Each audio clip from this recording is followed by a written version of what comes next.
Bienvenidos a Novelas Ligeras en Español.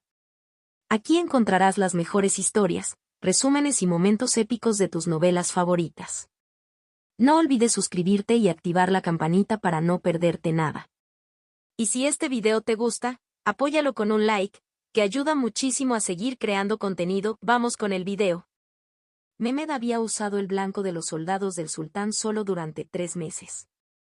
Su familia vivía en el anillo exterior de Calatar, en la franja de casas bajas de adobe que se amontonaban contra la cara interior de la Gran Muralla, donde el alquiler era barato porque se pagaba cerca de las cosas que la muralla mantenía alejadas. Habían sido muchas cosas, los hombres de su sangre. Comerciantes una vez, cuando su abuelo aún vivía y las rutas de especias del sur todavía pagaban. Mercenarios después de eso, cuando la especia se secó y lo único que quedó para vender fue el cuerpo. Los criadores de caballos, brevemente, hasta que una temporada de mala agua se llevó todo el ganado y los dejó sin nada. Ese era el desierto. Un día un hombre estaba con una moneda en el puño y carne sobre la mesa, y al siguiente el viento cambió y todo lo que poseía se le escapó de las manos. No había descanso en él. Ningún piso en el que un hombre pudiera pararse y llamar sólido. Solo hubo una constante. La ciudad siempre necesitó más defensa.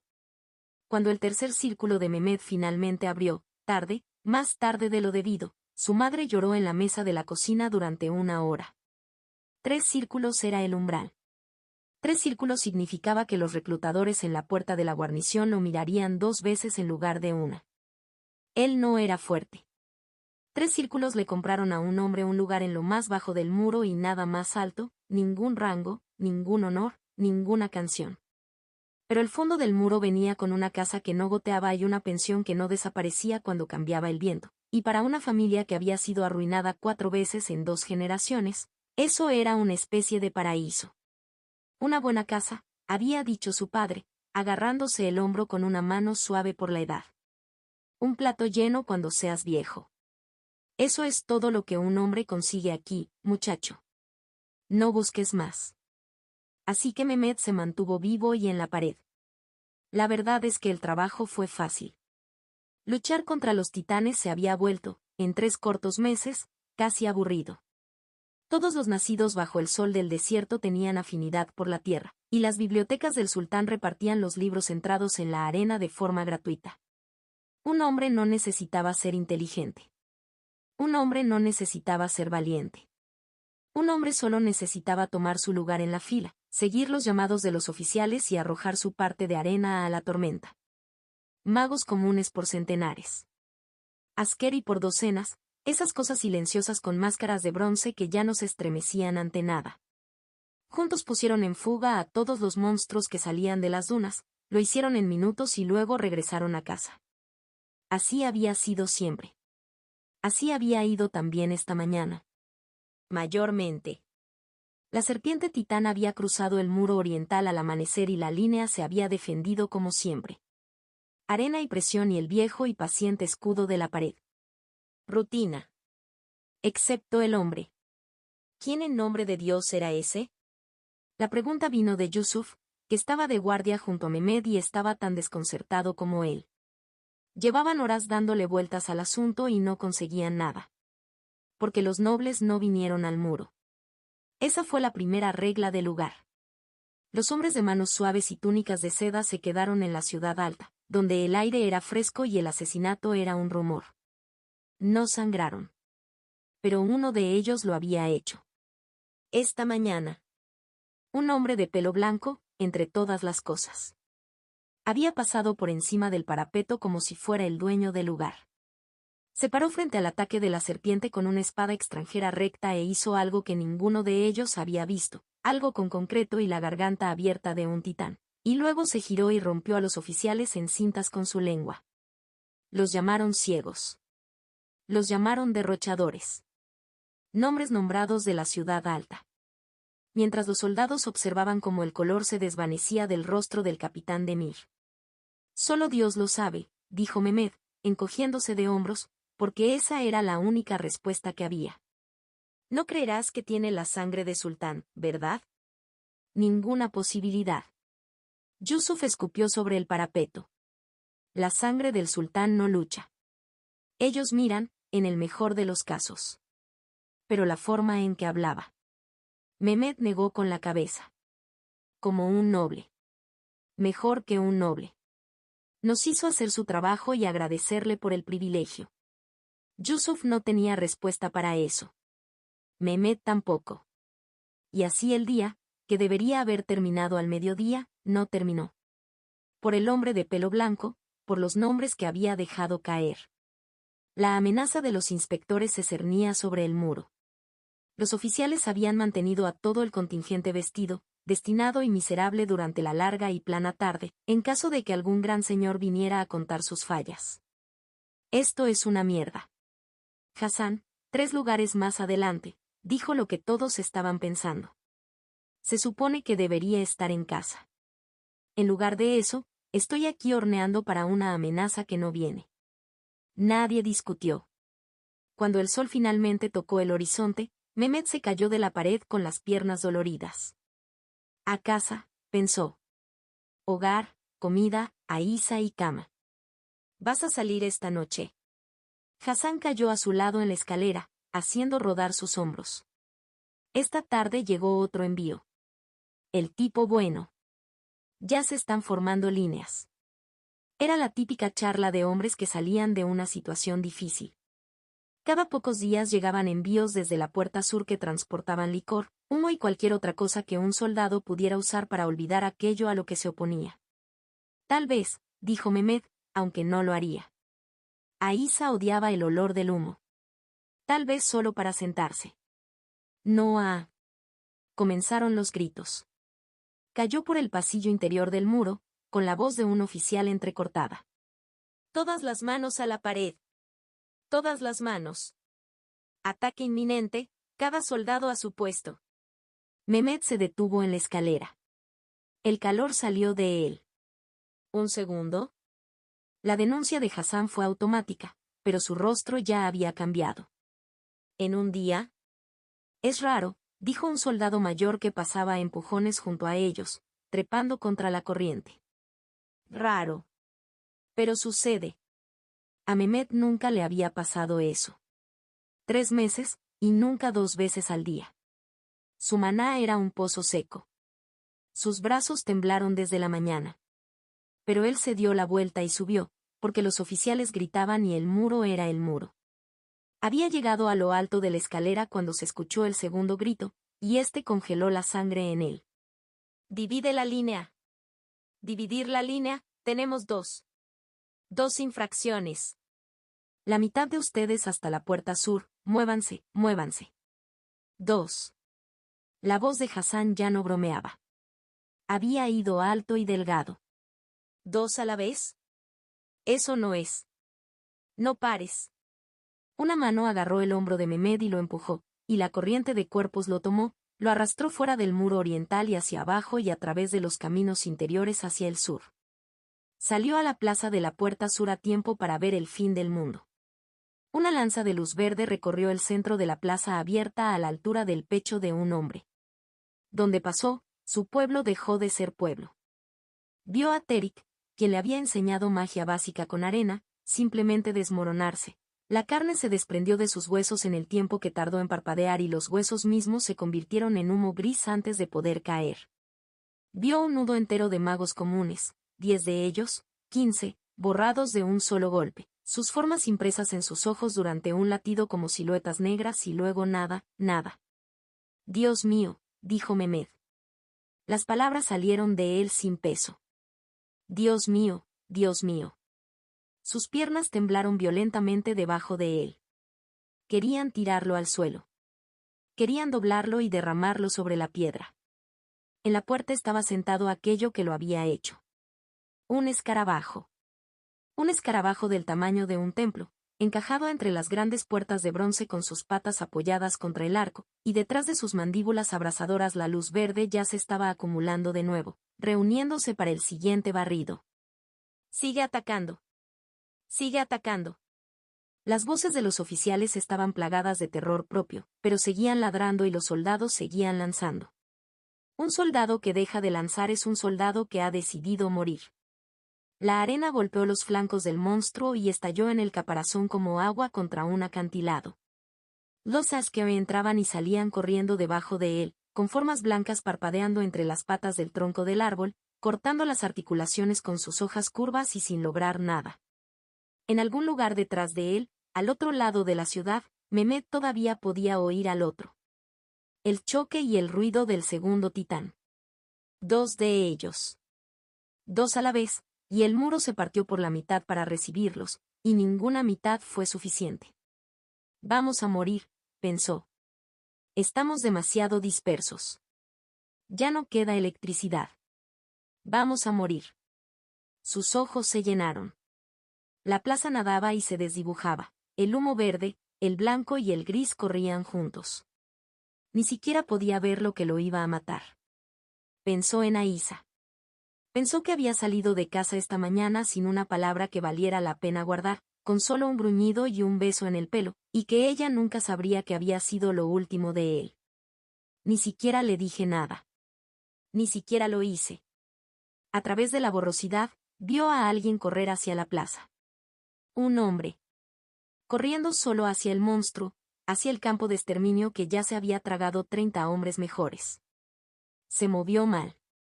Eso fue lo primero que la mente atónita de Mehmet pudo fijar. Se movió mal, demasiado rápido, demasiado suave, deslizándose bajo el movimiento de una pierna, agachándose alrededor de un chorro de ácido silbante, enhebrando el camino de la luz verde. Cada paso debería haberlo matado. Ninguno de ellos lo hizo. Va a ser aplastado, respiró un soldado en algún lugar a su lado. Está enojado. Él va a ser aplastado. El hombre llegó hasta el vientre de la cosa. La suave y pálida costura debajo de todo ese peso blindado. Él se detuvo. Plantó sus pies en la piedra resbaladiza y levantó una espada. Una espada recta. Una hoja larga y recta, nada que ver con el acero curvo que llevaba el askeri. Mehmet lo sabía. Incluso a través de las lágrimas, incluso al otro lado de la plaza moribunda, conocía el cabello blanco y la espada recta. Es él. El de esta mañana. El noble que. La espada tocó al titán. Fuego. Todo se convirtió en fuego. No empezó en la hoja y se extendió. Fue simplemente allí, de repente, un incendio que estalló de la tierra y del hombre y el acero en el mismo instante. Azul en su corazón, blanco en sus bordes furiosos, una llama tan pálida y tan hambrienta que dolía mirarla. Subió. Subiendo la espada. Sube los brazos del hombre.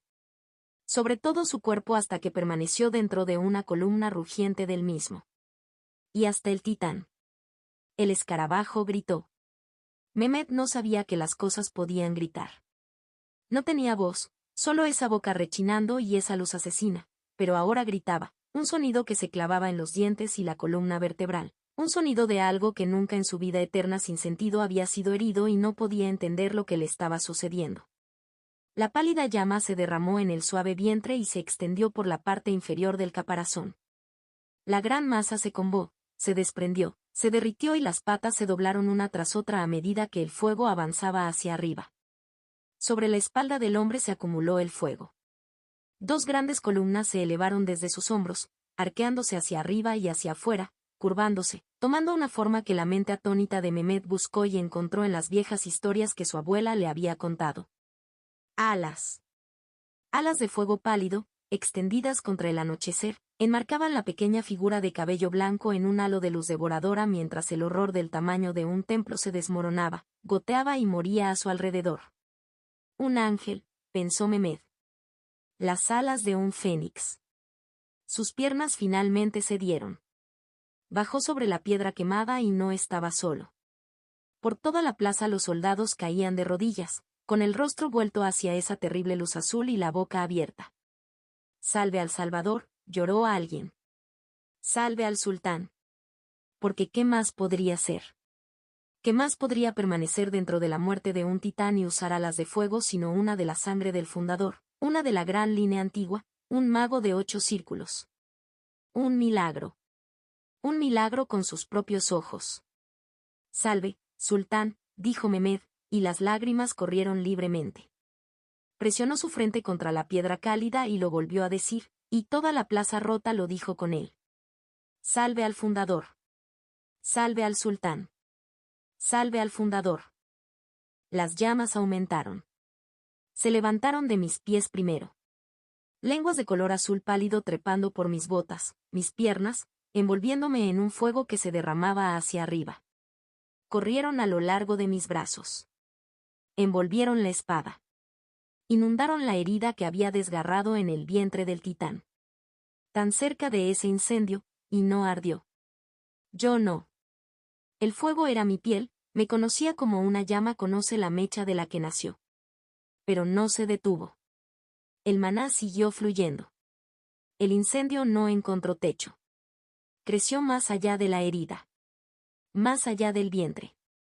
Hasta que el mundo mismo se convirtió en combustible. Pronto me alcanzó. El calor que me había perdonado se volvió hacia adentro. El espacio alrededor de mi cuerpo se dobló hacia la garganta de un horno. ¿Cómo lo publicó? El miedo se apoderó de ese pensamiento. Alcancé el maná y traté de pellizcarlo hasta convertirlo en un goteo. Al final no tuve que hacer mucho. El escarabajo decidió por mí. Lo escuché encima de mí. Algo mecánico. Un enorme desenganche, como la tapa de un cofre de hierro arrojado hacia atrás. El caparazón del escarabajo se abrió. 2 losas de caparazón negro verdoso se levantaron a lo largo de su columna vertebral, debajo de ellas, dobladas contra el cuerpo, enormes alas se abrieron y comenzaron a latir. La corriente descendente aplastó mi fuego contra la carretera. Los miembros arriostrados liberaron el arco, las puertas, la piedra, todo a la vez. Se lanzó. Directamente. Toda la masa, del tamaño de un templo, se elevó hacia el cielo en un huracán de aleteos, y la plaza de la puerta se derrumbó debajo de ella. Solo hubo un problema.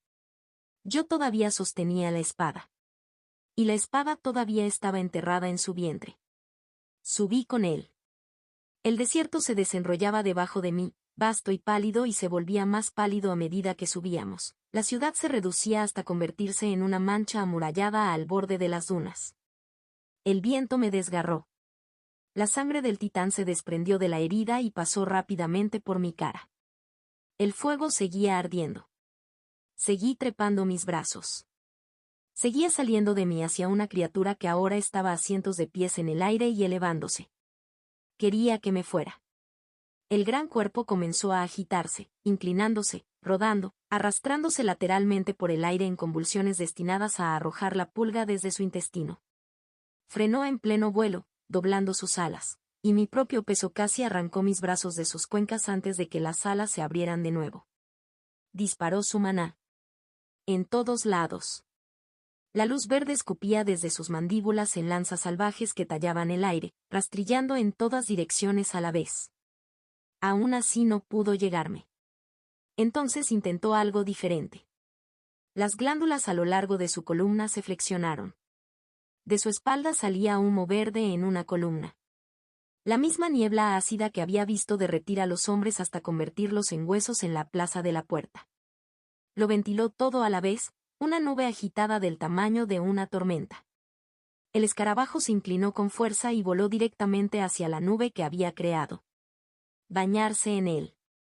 Para lavarme con su propio veneno. Solo había un problema con eso. Para el escarabajo y para mí. La primera lengua de fuego azul tocó el ácido. La reacción fue más rápida de lo que se pensaba. La llama instantánea se convirtió en niebla, la nube no se encendió, detonó, toda la masa verde se elevó de inmediato.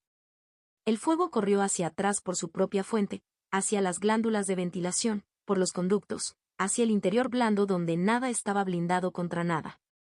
El cuerpo a mi alrededor se hinchó. Lo sentí convulsionar. Al menos creo que eso fue lo que pasó. Nunca estaré seguro. Un instante estuve en el aire, fusionado a un dios moribundo por una espada y un fuego. Al siguiente no hubo ningún instante. Solo un muro de fuerza que me levantó y me arrojó por el cielo. Podría hacer una cosa. 1. Impulsé Mana Breath a través de cada parte de mí, inundando músculos y huesos, uniéndome en algo que podría sobrevivir a lo que se avecinaba. El desierto subió a mi encuentro. Golpeé la cresta de una duna y el impacto me arrancó el aire de un solo gruñido. Entonces yo estaba rodando. El horizonte da volteretas, mi espada gira hacia la oscuridad, un destello y desaparece. Rodé hasta que la pendiente me dejó ir y el mundo finalmente dejó de girar. Mis ojos lucharon por permanecer abiertos. El agotamiento ganó. La oscuridad me llevó. Sentí arena contra mi espalda. Y algo más. Un movimiento lento y arrastrado, todo mi cuerpo deslizándose por el suelo. Creo que se está despertando. Una voz. Lejos, bajo el agua. No pude colocarlo.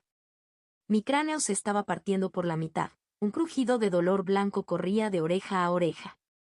Aún así, no fue lo peor. Lo peor fue el incendio. Estaba dentro, debajo de la piel, en la sangre. Si tuviera que ponerle palabras, y no estoy seguro de que las palabras lleguen tan lejos, sería como agujas. Me lo metí en las venas y lo arrastré a lo largo, apuntando primero, raspando el interior de cada vaso. Tiene fiebre. Deberíamos detenernos en el próximo asentamiento. Todavía estamos demasiado cerca de las Kerry. 2 horas más. Al menos 2. Me forcé a abrir los ojos. El mundo se resolvió en una franja de cielo blanqueado y 2 figuras arrastrándome. Me ataron a un trozo de lona estirado y me arrastraron por la arena. Lena. Henrik. Parpadeé. Parpadeé de nuevo. La oscuridad regresó y esta vez no luché contra ella. No sé cuánto tiempo perdí. Cuando volví a salir a la superficie estaba debajo de una lona, boca arriba, con un paño húmedo que se calentó sobre mi frente. Algo aterrizó en mí incluso antes de que abriera los ojos por completo. Tiempo. ¿Cuánto tiempo ha pasado? Me habían arrastrado por la arena. Me desmayé, me desperté y me desmayé de nuevo. Habían pasado muchos días. Había roto el bucle. No había ningún dolor de cabeza que se partiera detrás de mis ojos. Ninguna serpiente se eleva sobre un muro oriental. Solo una tienda de campaña, un trapo húmedo y las horas ordinarias que no se reiniciaban. Había dicho que sería el último bucle. Así había sido. Me puse un brazo debajo de mí y empujé, arrastrándome unos centímetros hasta que me tomó sentarme. El esfuerzo me dejó temblando. ¿Dónde? Mi garganta estaba seca. La palabra se quebró al salir. ¿Dónde estoy? Giré la cabeza. Henrik se sentó contra la pared de la tienda y me observó. Un acuerdo, dijo. Estamos muy lejos de Calatar. Lejos no hay Askeri. Asentí. Me costó. Eso fue Snowdream. Por la forma en que lo dijo, no era una pregunta. Sí, dije. Estuvo en silencio por un momento. Tuviste suerte. Se inclinó hacia adelante, con los antebrazos sobre las rodillas. Pequeña dosis. Limpió tu cuerpo rápidamente. Pero la retirada llegó de todos modos y fue difícil. Llevas días ardiendo. Alucinante. Hablando con gente que no estaba allí. Una pausa. Dejaste de respirar el doble de lo que contaba. Lena intercambió hierbas en la última estación de paso. Esa es la única razón por la que está sentado. Gracias, dije. No me agradezcas todavía. Su mandíbula se puso. Vas a estar así durante semanas. Hasta que lo último salga de ti. Me miró y no había consuelo en ninguna parte de su rostro. Van a ser malas semanas. Creí que lo entendía. No lo hice. Ni siquiera cerca. Nos llevó 5 días en el desierto llegar a Calatar. Pero el viaje de regreso duró más de un mes. Todo comenzó con el lento avance fuera del profundo desierto, de asentamiento en asentamiento. Hasta que abandonamos el sultanato y llegamos a un pequeño puesto de avanzada en la frontera del imperio. Allí encontramos una caravana que salía hacia el norte por el tramo sur y compramos nuestro camino a bordo. Después vinieron los vagones y las estaciones de paso y la interminable distancia. A lo largo de cada etapa del proceso, estuve enfermo de una manera en la que nunca antes había estado enfermo en ninguna de las vidas que había vivido. La fiebre era el suelo. La línea de base. La cosa siempre está ahí debajo de cualquier otra cosa que haya traído la hora. Por encima vinieron las alucinaciones. Las dunas respirarían. El rostro de Henrik se desprendía de su cráneo como cera y se reiniciaba cuando parpadeaba. Me despertaba convencido de que estaba de nuevo en la plaza de la puerta, con el peso del escarabajo cayendo del cielo, y arañaba las tablas del carro hasta que Lena me agarraba las muñecas, me las sujetaba y decía mi nombre. Y debajo de todo ello, más tranquilo y mucho peor, estaba el deseo. Porque lo sabía. Sabía que había más en mi bolso. Un paquete de polvo blanco, a un brazo de mi mano, cada hora de cada día de ese mes.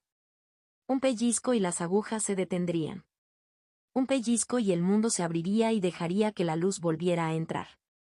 La parte de mí que había tocado eso, que había sentido por un momento robado lo que un ex-sensei fue hecho sentir y luego negado toda su vida, esa parte de mí gritó por ello. Hora tras hora. Liga tras liga. No se cansó. No durmió. Nunca busqué la bolsa. Pero no lo disfrazaré de fuerza. Estaba más cerca de un asedio y la necesidad me quitaba terreno cada noche. Nueva habilidad adquirida, defensa mental, nivel 1. La notificación llegó la peor de esas noches. Había pasado 6 horas convencido de que el deseo tenía voz, que estaba sentado en el carro a mi lado discutiendo. En algún momento cerca del amanecer no lo había dicho ni una última vez. El sistema decidió que eso contaba para algo. Defensa mental, nivel 2. Resistencia a la toxicidad, nivel 9. Resistencia a la toxicidad, nivel 10. Cada nivel afeitó una astilla del borde. No es suficiente para sentir misericordia. Suficiente para mantenerme en movimiento. Incluso Lena se sorprendió. Le pillé en la cara más de una vez, ese pequeño ceño fruncido que llevaba cuando una variable se negaba a comportarse como los números decían que debía hacerlo. Según sus cálculos, yo debería haber sido peor. Lo que ella no vio, porque yo nunca la dejé, fueron las noches. Las noches encorvadas sobre un balde traían bilis y luego no traían nada en absoluto, temblando lo suficientemente fuerte como para hacer sonar las tablas. Las alucinaciones arrastrándose por los bordes de mi vista como cosas esperando a que dejara de mirarlas. Esas noches se grabaron en mí. Dejaron una marca que ya sabía que llevaría mucho después de que el último grano de la droga se hubiera desangrado de mi sangre. Esta fue la pequeña dosis. Un pellizco. Menos que una miniatura. Desapareció de mi cuerpo en cuestión de días. Me quedé despierto una de esas noches haciendo cálculos aritméticos. Los adictos que lo tomaron a cucharadas, que lo tomaron una y otra vez, que no tenían resistencia a la toxicidad y que Lena no intercambiaba hierbas en el último asentamiento. Sabía que Snow Dream era veneno. Ahora lo sabía de la misma manera que solo se aprende algo una vez. Pensé, más de una vez en la oscuridad, en la oración que había dicho en un callejón de Calatar. ¿Qué harías? Durante la mayor parte de ese mes tuve una sola cosa a la que aferrarme. Solo una imagen, una a la que recurría cada vez que el deseo me rodeaba la garganta con sus manos y me apretaba. Las murallas de la capital. Mantuve esa imagen a través de las fiebres y los sueños y los largos tramos grises del camino donde los querían y yo nos sentábamos uno al lado del otro en la oscuridad y ninguno de los dos dormía. Lo sostuve cuando el sistema se quedó en silencio y no me dio nada. Y en una fría mañana, más de un mes después de que un titán me arrojara a través de un desierto, el camino alcanzó una larga elevación y la imagen dejó de ser algo que llevaba en el cráneo. Allí estaban. Lejos, gris contra un cielo gris. Las murallas de Silverval. Dejé escapar un suspiro que había estado conteniendo desde la puerta sur. Estamos de vuelta. En la capital. Imposible. Frieda lo dijo en el cristal de comunicación antes de que sus ojos se abrieran por completo. El cristal estaba sobre su soporte de latón en la mesa junto a su cama, y la voz que salía de él pertenecía al único hombre en su nómina que nunca había respetado el concepto de una hora razonable. Aún no había amanecido. No había ninguna buena razón para que un ser humano estuviera consciente, y Conrad von Ries la había arrastrado hasta despertarla de todos modos. «¿Me escuchaste?», dijo. El cristal aplanó su voz, le quitó la calidez, pero no la urgencia. El hombre prácticamente vibraba a través de la piedra. Está llegando en cada caravana. Cada uno de ellos. Lo he comprobado de 3 maneras. Frieda arrastró una mano por su cara. Su voz salió grava. Conrad. Es medianoche. Ya casi es de mañana. No es casi de mañana. Buscó a tientas en la mesita de noche, encontró sus gafas con montura metálica al tacto y se las puso sobre las orejas como si pudieran ayudarla a oírlo mejor. Empieza de nuevo. Esta vez despacio. Como si estuvieras hablando con alguien que, hasta hace 40 segundos, estaba dormido. Lo cual yo era. Un aliento crepitó a través del cristal. Hubo un ataque al sultanato, dijo Conrad. Sobre Calatar. Su capital. Estás al frente. Se supone que debes estar al frente. Frieda se sentó correctamente y la manta se le acumuló en la cintura. La sospecha era un mejor estimulante que cualquier cosa que tuviera en su armario. ¿Cómo, en nombre de cada dios muerto, se obtienen noticias del sultanato de las caravanas? Estoy al frente. Pero el frente es una carretera, Frieda, y las carreteras tienen tráfico, y las caravanas salen del desierto todos los días, y sabes perfectamente que tengo a mi gente en ellas. Una pausa. Y antes de que lo digas, sé que son los comerciantes de caravanas. Sé que te venderán la luna por una moneda de plata y jurarán que fue una ganga. Así que lo comparé con 4 columnas separadas que no tienen motivos para estar de acuerdo entre sí. Ellos están de acuerdo. Frieda buscó el brillo del maná. La habitación se resolvió en formas. Dime en qué están de acuerdo. 3 titanes. Conrad lo dejó aterrizar. En un día. Calatar recibió 3 asaltos a Titán en un solo día y la ciudad sigue en pie.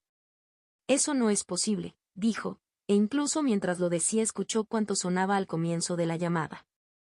Cada columna. Mismo número. 3.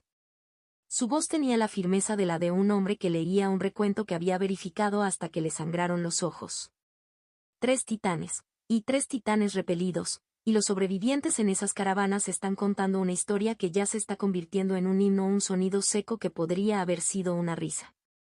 Dicen que un ángel salvó la ciudad. Alas de fuego. Cabello blanco. Bajó del cielo, mató a un titán con sus propias manos y regresó al cielo antes de que nadie pudiera agradecerle. Frieda sacó las piernas de la cama. Un ángel. Esa es la palabra que siguen usando. Los piadosos. Los menos piadosos dicen que era la propia sangre del fundador. De cualquier manera, la ciudad baja del sultanato está de rodillas al respecto. Incluso puede haber un titán muerto allí en alguna parte, asesinado directamente, una hazaña que ocurrió exactamente una vez en la historia de ese desierto y requirió un mago del 8º círculo un ritmo. Y Frieda, esa no es la parte más importante. Se detuvo con un brazo a mitad de camino de su bata. Lo siento. Su voz salió peligrosa, la voz que hizo que el personal subalterno encontrara asuntos urgentes en otras habitaciones. Me despiertas antes del sol. Dime que 3 titanes rompieron contra la capital del sultanato en un solo día. Me dices que una ciudad de 500.000 de habitantes está componiendo oraciones sobre un hombre con alas de fuego. Dime que podría haber un titán muerto. Apretó la túnica y la anudó con fuerza. ¿Y luego tienes el descaro absoluto de decirme que nada de eso es la parte más importante? El cristal estuvo en silencio por un momento.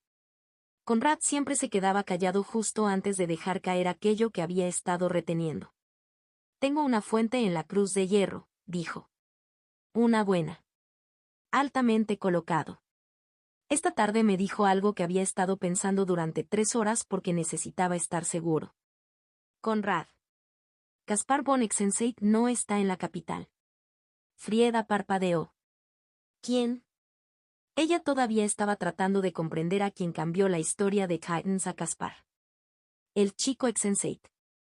El héroe de Grensheim. Encontró el archivo en su memoria y su pulso se aceleró.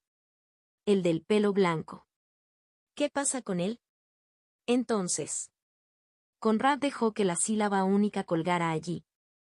Describe al ángel para mí, Frieda. El frío que la atravesaba entonces no tenía nada que ver con la habitación. No hablas en serio. Pelo blanco, dijo Conrad suavemente. Cada cuenta, cabello blanco. Una espada recta. No las palas curvas que lleva el sultanato. Una hoja recta de doble filo. Patrón imperial. El tipo que un hombre llevaría si hubiera forjado una espada en, digamos, una ciudad guarnición fronteriza detrás de nuestro frente sur. Frieda se bajó lentamente de nuevo al borde de la cama. La historia había dejado de ser una historia. Se había convertido en algo con dientes, y los dientes estaban cerrando alrededor de una de las órdenes militares más poderosas del imperio, alrededor de un príncipe de sangre, alrededor de la guerra misma.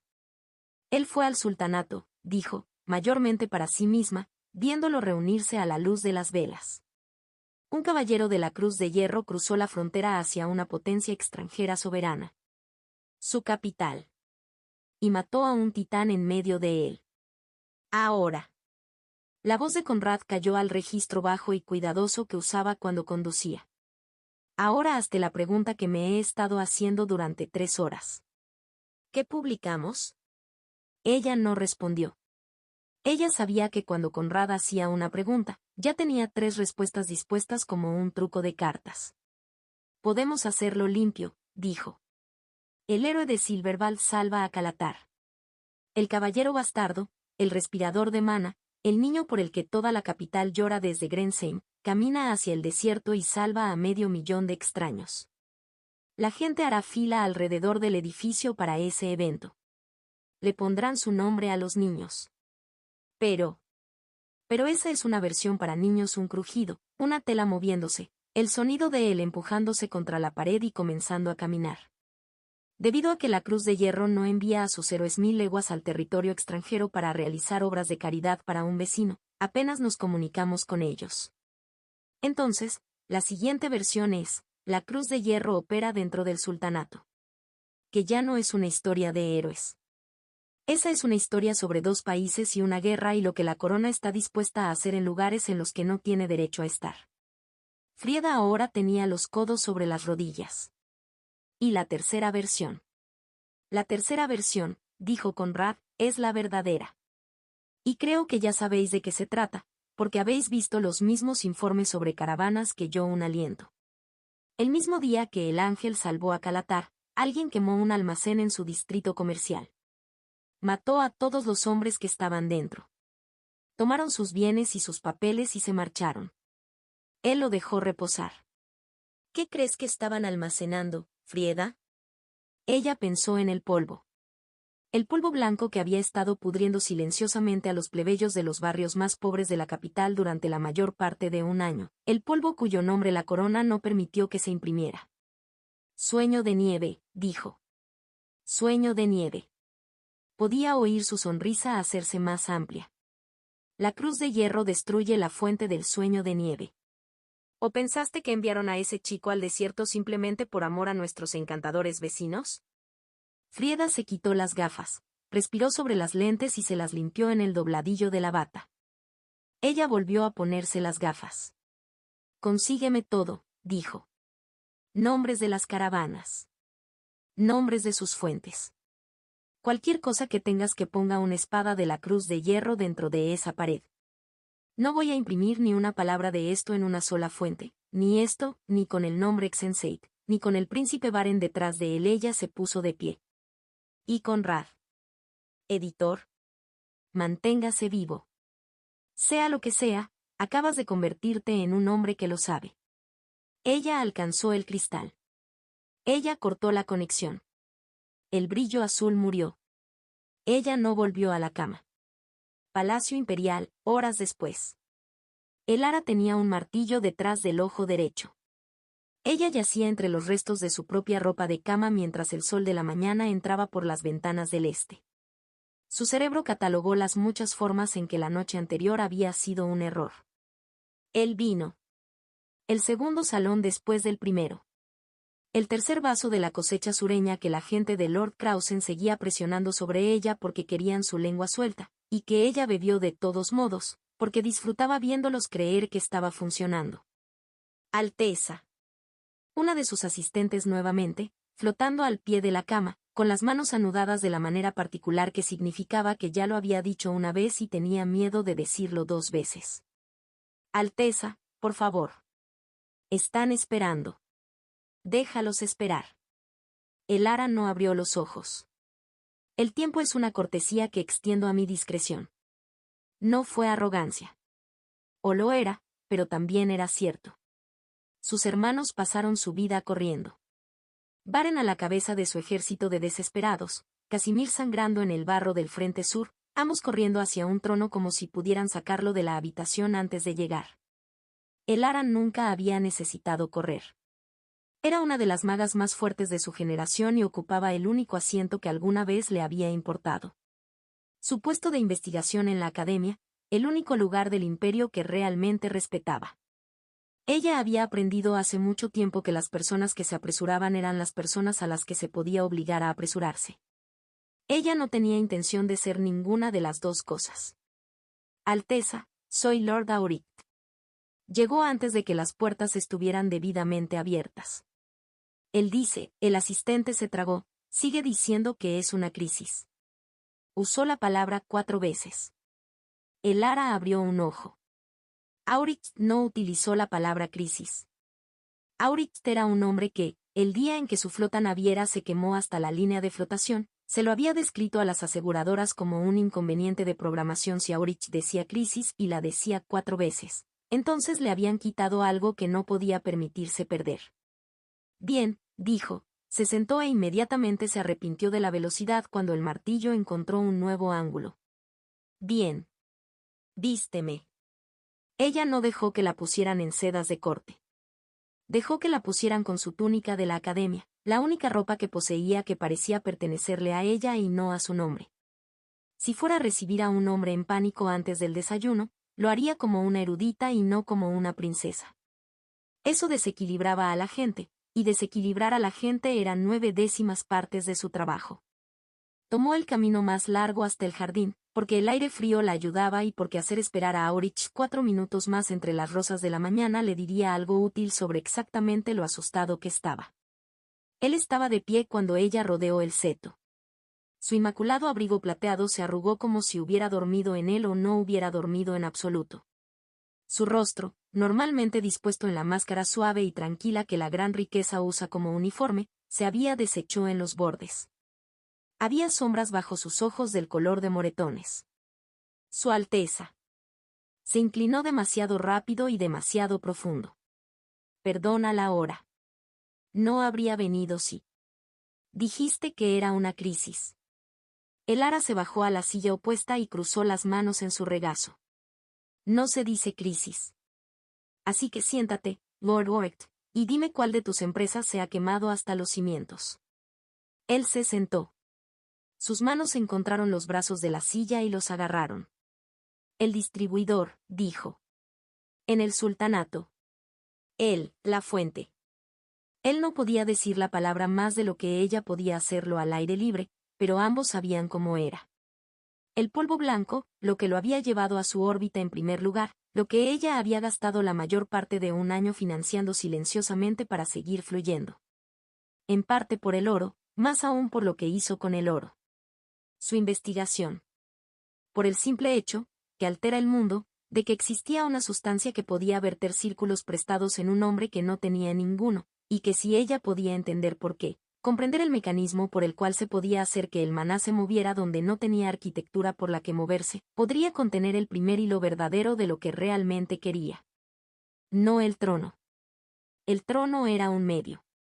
Ella quería que la guerra terminara sin 10 millones más de muertos, y eso significaba entender lo que los pecados entendían y la humanidad no. Si todo esto pudiera poner fin a la guerra y al mismo tiempo mantener al maná en el mundo, manteniéndola como maga, entonces mucho mejor. El ara no podía imaginar un mundo sin magia. Qué terriblemente aburrido sería. Destruido, continuó, y su voz se quebró. Toda la operación. Quemado. Cada hombre que estaba dentro murió, el producto fue tomado o puesto en la antorcha. No tengo provisiones, Alteza. Ni para los mercados ni para ti. El pozo está seco y no sé cuándo ni si. Para. El ara levantó un dedo y se detuvo. ¿Cuándo? Hace días. La noticia apenas tiene. Y como, dijo, sabes que fue destruido, y no simplemente confiscado, o movido, o cualquiera de las 12 cosas que hace un hombre cuidadoso cuando escucha que los recaudadores de impuestos del sultán están husmeando. ¿Cómo sabes que se quemó? Aurich se mojó los labios. Tenía un hombre allí. Local. Estaba afuera del almacén cuando sucedió, afuera por la noche, lejos de su puesto, que es la única razón por la que todavía está respirando. Vio salir a quienes lo hicieron. Su agarre en la silla se apretó hasta que la madera crujió. Alteza, los reconoció. O reconoció lo que eran. Se movían como soldados. Soldados imperiales. Y uno de ellos, estaba seguro de uno de ellos. Cruz de hierro, dijo el ara. El señor von Auric la miró fijamente, y la mirada fue su propia confirmación. ¿Está seguro? Logró. Y cuando entró al almacén después, para ver qué quedaba, para rescatar lo que pudiera, los papeles habían desaparecido. Mis papeles, Alteza. Correspondencia. Libros mayores. Los documentos que conectan el tramo sur del comercio con la capital. No se atrevió a decírmelo. Si esos papeles están en manos imperiales. Si llegan a la oficina equivocada. El nombre de mi casa está escrito en ellos. Y allí estaba. La crisis. No la pérdida del suministro. Ni siquiera la pérdida de su investigación. Lo que había sacado a Lord Oek de su cama antes del amanecer y lo había llevado a través de la ciudad hasta el jardín de una princesa era el terror más antiguo y simple del mundo. Que su nombre estuviera escrito en algún lugar donde no debería estar, en una mano que no podía borrar, en un cajón al que no podía llegar. El ara se reclinó en su silla y miró hacia el cielo de la mañana. Dejó que una lenta sonrisa se extendiera por su rostro y, por primera vez desde que despertó, se sintió completamente bien. Puede que deje de temblar, Lord Orecht, dijo. Tengo amigos en la cancha. Muchos de ellos, y la mayoría de ellos, me deben cosas que preferirían que nunca les dijera en voz alta. Los papeles se pueden perder una segunda vez con la misma facilidad que la primera. Las investigaciones pueden quedar privadas de las firmas adecuadas. Ella giró la cabeza y lo miró, y le dejó ver lo poco que esto la asustaba. Especialmente cuando los hombres que llevan los papeles no son nadie. Comunes con espadas. La cruz de hierro está llena de ellos. Fugitivos, mutantes e hijos de granjeros que morirán en el frente sur dentro de un año. Dame el nombre. ¿Quién los dirigió? ¿Quién sostenía la antorcha? Aurich dudó, y en la vacilación el ara vio que finalmente había llegado a la parte que más le temía. El líder, dijo. El que mi hombre reconoció. Era el chico Exensate. El hijo descartado de Roderich. Al que llaman el héroe de Grensheim. El ara se rió. Salió de ella brillante, limpio y genuinamente complacido, el primer sonido honesto que había hecho en toda la mañana, y Aurich se estremeció ante él. Oh, dijo ella. Oh, eso es bueno. Alteza. No entiendes lo que me has traído, mi señor. Has venido aquí en pánico, seguro de que llevas veneno, y me has dado una oportunidad. Se levantó de la silla con un movimiento suave, olvidando por completo la resaca. Mi querido hermano Baren ha estado haciendo desfilar a ese muchacho por la capital como un estandarte de la victoria. El caballero bastardo. El respirador de maná. El milagro de Grensheim. Ha construido la mitad de su posición en la cancha sobre la espalda de ese campesino de pelo blanco, y he tenido que pararme en cada salón y en cada baile y sonreírle. Ella se giró y su túnica azul se balanceaba. Ya he soportado ese peón bastante tiempo. Uno de sus asistentes estaba de pie en el borde del jardín, medio oculto por el seto, esperando como la habían entrenado. El ara la llamó con 2 dedos. Váyenlo, dijo el ara, y séllelo y colóquelo en los escritorios correctos antes de que Baren termine su paseo matutino. Se va a despertar con un día muy interesante. A la corte, por la preocupación de la corona por la integridad de las fronteras del imperio y la conducción de sus órdenes armadas, una pausa, la sonrisa todavía en sus labios. Caspar von Exenseit, caballero de la Cruz de Hierro, será arrestado inmediatamente y retenido en espera de investigación, bajo sospecha de alta traición contra el imperio. No sabía que lo necesitaría. Mi voz se había vuelto débil después de un mes de fiebre, y las sacudidas del carro no ayudaron. Tomé el polvo para estudiar. Eso es todo. Una muestra. Henrik no me miró. Se sentó contra el tablero trasero del carro con su gran espada sobre sus rodillas, observando cómo el camino se desenrollaba detrás de nosotros, y lo había estado observando de esa manera durante 3 días, desde que me volví lo suficientemente coherente como para mentirle. Eres un caballero de la investigación, dijo. Enviado al otro lado de la frontera para quemar a la gente que fabrica ese polvo. Y regresaste con un paquete cosido en tu bolso. Para estudiar. Sigues diciendo eso. Lena se sentó entre nosotros con su cuaderno cerrado por una vez. Salvó la ciudad, Henrik, dijo. No me estás defendiendo.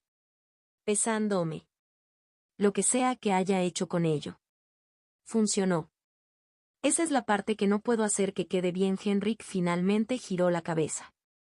Sus ojos encontraron los míos y los sostuvieron. Un hombre lleva una droga prohibida a una capital extranjera, en contra de todas las órdenes que llevamos, y en el momento exacto en que habría sido más beneficiosa, resulta que la tiene en la mano. Él dejó eso reposar. Eso no es un estudio. Ese es un plan. No lo fue, pensé. No había sido un plan.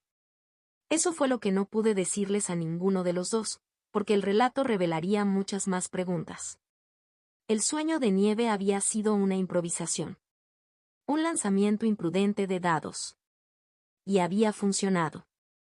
Eso fue lo que me mantuvo despierto en las noches en que el anhelo no lo hacía. Había funcionado en el primer intento real, lo que significaba que la puerta había estado allí todo el tiempo. Cada vida me había quemado, sangrado y ahogado. El camino había sido una pizca de polvo blanco en la lengua. No tuve que morir tantas veces, pensé. Simplemente tenía que estar lo suficientemente desesperado antes. Piensa lo que quieras, dije. No lo volveré a tomar. Puedes ver cómo la bolsa se pudre en un casillero de pruebas. Metí la mano en la cartera y saqué la bolsa sellada. El resto de la muestra del almacén. Lo sostuve donde Henrik podía verlo y luego lo coloqué en el banco entre nosotros. Cada grano de eso va a la división, dije. Los ojos de Henrik siguieron la bolsa. Él asintió una vez, lentamente. Lo que no le mostré fue el pequeño paquete que ya había transferido al forro interior de mi abrigo. La cantidad que un hombre podría pasar por alto durante una contabilidad honesta de un suministro mayor. Henrik gruñó. Las paredes se alzaron frente a nosotros a través de la neblina gris de la mañana. Silverwald. Después de un mes de fiebre y el largo y lento recorrido del camino, verlo aflojó algo en mi pecho. Hogar, pensé, y no examiné lo extraño que era llamar así a este lugar. Cruzamos bajo el arco de la puerta con el tráfico de la mañana. Carteros, trabajadores, una columna de peregrinos, el flujo de sangre ordinario de una ciudad viva. El guardia del puesto de control nos hizo señas para que pasáramos con la expresión aburrida de un hombre que había procesado a 10.000 viajeros y esperaba procesar a 10.000 más. Henrik mostró el emblema de la Cruz de Hierro para hacernos pasar la inspección secundaria. El murmullo comenzó en el momento en que se mostró el emblema. Lo sentí antes de entenderlo. Una onda. Soldados girando. Nos están mirando, dijo Lena en voz baja. Mantuve mi cara quieta y mi ritmo parejo y me dije a mí mismo que no era nada. Reconocimiento. El héroe de Grensheim, de regreso de donde los rumores habían decidido que había ido. Me había acostumbrado, en el poco tiempo que tenía antes del desierto, a hacer algo que la gente señalaba. El cabello blanco hizo la mitad del trabajo, las historias hicieron el resto. Nos dirigimos hacia el edificio de la Cruz de Hierro. Había un procedimiento a seguir. Los papeles del almacén, las rutas, el nombre escrito junto a los documentos del imperio, Casa Auric. El informe. Había bajado la guardia. Esa era la verdad a la que volvería más tarde, en la oscuridad. Después de un mes de mantenerme unido por las uñas, la visión de esas paredes grises me permitió bajar el peso por un momento fatal. Me sentí ligero. Eso fue lo primero. Una ligereza, como si el camino hubiera dejado de tirarme de las botas. Como si el suelo hubiera decidido silenciosamente que ya no me necesitaba. Entonces mis pies lo abandonaron. Me levanté. Arrastrado de los adoquines por algo que se cerraba alrededor de todo mi cuerpo a la vez, un puño invisible de maná estructurado que sujetaba mis brazos a mis costados y mis piernas juntas y me mantenía suspendido al aire libre a 1 metro sobre la calle. Los magos salieron de la multitud por todos lados. Habían estado esperando. Guardia Real. Los uniformes salían de debajo de los abrigos lisos a medida que se movían, de un azul intenso atravesado por la plata, y los anillos florecían alrededor de sus antebrazos en bandas apretadas y brillantes, de 3, 4 y 5 a la vez. No podía moverme. No pude alcanzar el maná para luchar contra el agarre. Caspar, Lena tenía su espada medio desenvainada. No. Salió de mi piso. Una docena de magos de la Guardia Real la convertían a ella y a Henrik en una mancha antes de que cualquiera de ellos sufriera un derrame cerebral, y lo hacían dentro de la ley. No lo hagas. Retírate. La mano de Henrik estaba blanca en su agarre. Él me miró. Lo miré. No lo hagas, dije otra vez, esta vez con los ojos. Uno de los magos dio un paso adelante. Tenía el porte de un hombre que había sido elegido para esta misión porque su voz se escuchaba bien, y ahora se aseguraba de que se escuchara bien. No propuso nada para mí, sino para toda la calle, para la multitud, para la ciudad que contaría esta historia al anochecer. Caspar von Exenseit dejó que mi nombre resonara en la piedra. Por orden de la corona, usted será puesto bajo arresto. Los cargos son alta traición contra el imperio y conspiración con el enemigo élfico. La calle había quedado en silencio. Incluso los murmullos habían cesado. Estarás recluido en la prisión imperial de alta seguridad a la espera de la investigación y el juicio. Detrás de mí, escuché a Lena y Henrik abrirse paso hacia la puerta de la Cruz de Hierro, corriendo, gritando nombres, rangos, códigos. Escuché la puerta abrirse. Escuché la confusión de voces. Nada de eso importaba. La sujeción se apretó.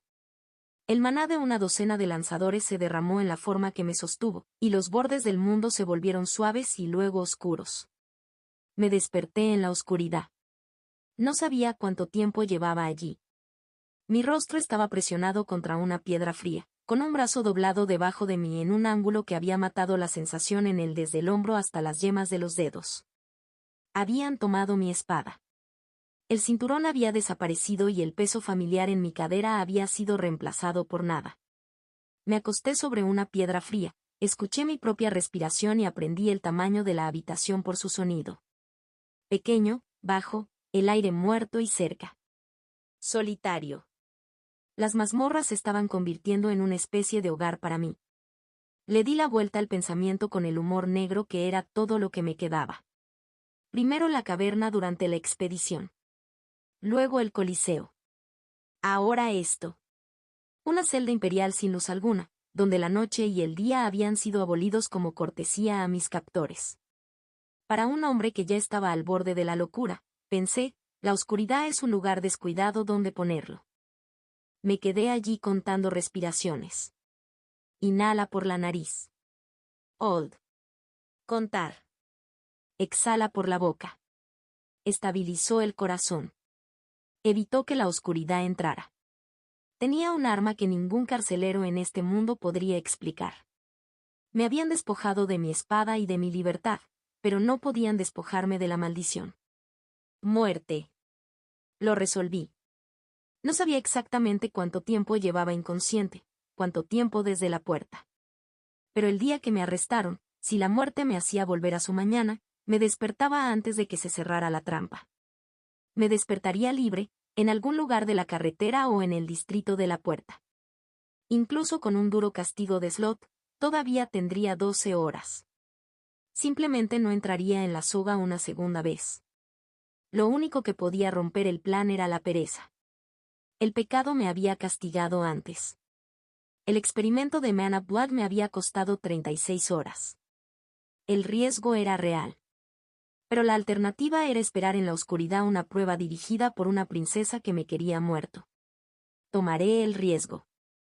La opción más sencilla hubiera sido utilizar Man of Blood, pero Slot ya me había castigado por eso una vez. Descarté la posibilidad. Necesito una muerte diferente. Mi mano se movió hacia el interior de mi abrigo. Mis dedos encontraron la cresta de la costura y tiraron, y el pequeño paquete cayó en mi palma. Sueño de nieve. No era casi nada, quizás solo el peso de unas pocas monedas, pero aún así era mucho más de lo que se consumía normalmente. Fácilmente 10 veces la cantidad que había usado. Mis manos temblaban. Esto es diferente, me dije. Esto no es suicidio. Esto es una sobredosis. Un accidente. Un hombre que llevaba pruebas y cometió un error en la oscuridad. No me creí a mí mismo. Me senté con el paquete en la palma de mi mano abierta y sentí que el miedo se movía a través de mí. No el miedo a la muerte era una vieja compañera y había atravesado su puerta tantas veces que las bisagras ya no crujían. Este miedo era diferente. Un mes de retiro. 31 días de fiebre y alucinaciones y la necesidad implacable y estridente que me había invadido cada hora de cada noche en el camino de regreso de Calatar. Lo había vencido. Había logrado salir de ese agujero con garras. No pienses en cómo te sentiste, me dije. Mis dedos temblaron. No se trata de quererlo. Se trata de salir de esta celda. Esta es la única manera. Desdoblé el papel. El polvo se quedó allí. En la oscuridad absoluta no podía verlo, pero podía sentir su textura contra el papel encerado y, debajo de eso, la débil resonancia del compuesto de maná que lo convertía en lo que era. Un paquete entero, incluso un paquete tan pequeño, tomado a la vez. Será suficiente. Levanté la mano hasta la boca. Vertí el polvo sobre mi lengua. El sabor golpeó primero. Amargo.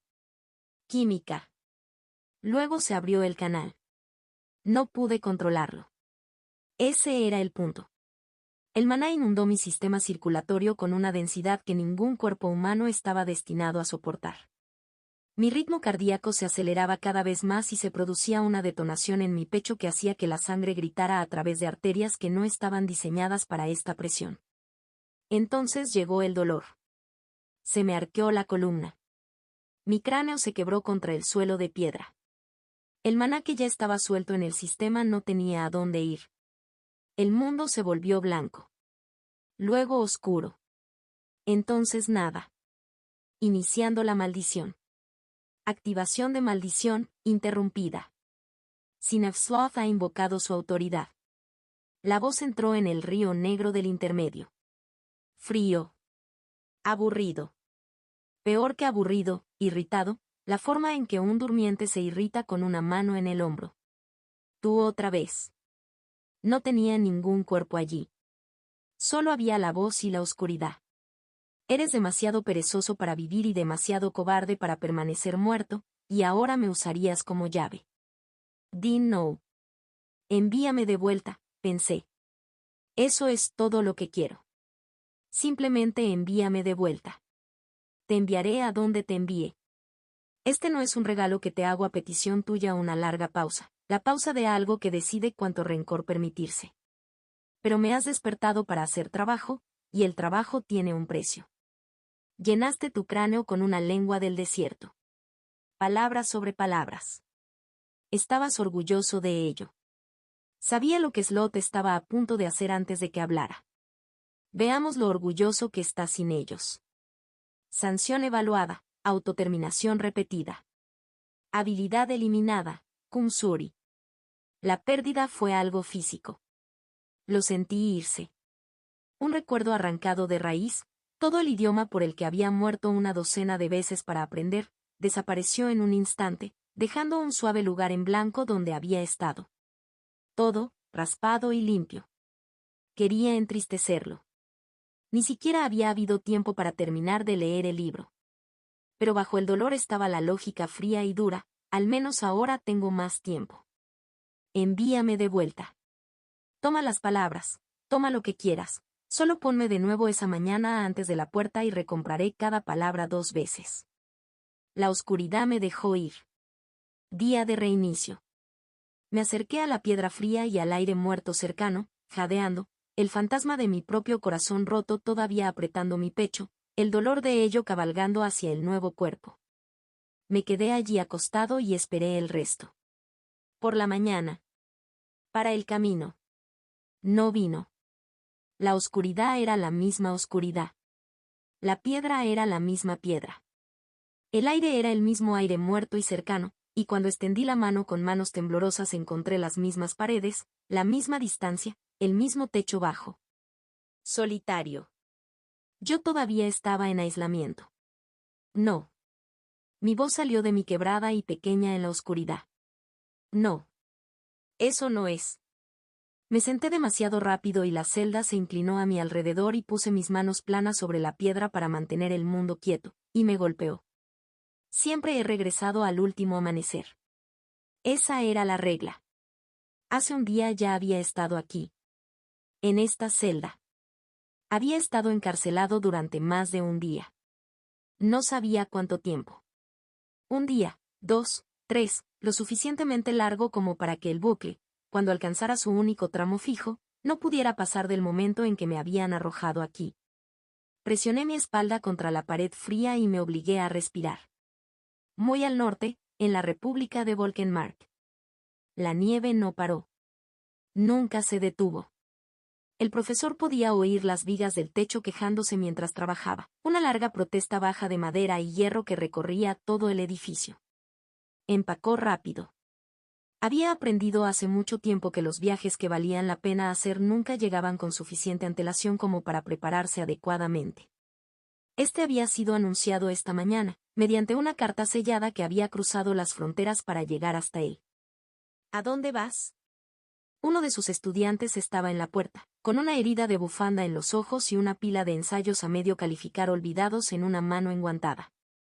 Detrás de él, a través de la ventana, cayó nieve sobre el patio donde dentro de una semana desfilaría toda la República. Antorchas y estandartes y el largo repique de las campanas fundadoras, la celebración de la victoria y el nacimiento de la nación, como si una nación nacida en retirada fuera algo por lo que hacer sonar las campanas. El imperio, dijo el profesor. Dobló una segunda capa dentro del estuche y la cargó con libros. Silberwald. La capital. Ahora. Te perderás el desfile. Lamentaré la pérdida. Él no miró hacia arriba. Hay momentos en la vida de un historiador, si tiene suerte, y me han dicho que uno de ellos está sucediendo en Silberwald. Prefiero quedarme en la sala donde sucede que leer 3 relatos de segunda mano después y no confiar en ninguno. ¿Qué momento? El profesor se enderezó. Consideró al niño un momento, serio, ciego a la nieve, demasiado joven aún para comprender que los acontecimientos más interesantes de la historia nunca ocurrieron en el campo de batalla. Hay un héroe, dijo. Uno joven. Ya le han cosido muchísimos nombres. Si hay que creer los rumores sobre la caravana. Es un niño que puede enfrentarse a los elfos y a los titanes, cerró el estuche. Y se ha convertido en la cuerda en una contienda entre un príncipe y una princesa de ese reino, y lo van a separar entre ellos. La política le hará lo que ningún enemigo podría hacerle. ¿Ese es el momento? ¿Verlos arruinarlo? Ese es el momento. El profesor levantó el caso y puso a prueba su peso frente al largo camino hacia el sur. Es raro e instructivo ver a un poder destruir la mejor arma que jamás haya forjado sobre quien podrá sostenerla. Se detuvo en la puerta, donde el frío entró por debajo en una fina corriente blanca. Y aún es más raro observar desde lo suficientemente cerca como para preguntarse si algo útil podría soltarse en la rotura. Una cosa tan fuerte que se escapa de los dedos del imperio. Quizás aterrice en alguna parte. Quizás aterrice en algún lugar donde un amigo de la República pueda atraparlo. O tal vez sea solo un peligro que el imperio está construyendo, y nos conviene más verlo desmantelado con nuestros propios ojos. El estudiante frunció el ceño, no lo siguió y el profesor no lo ayudó. Salió a la nieve.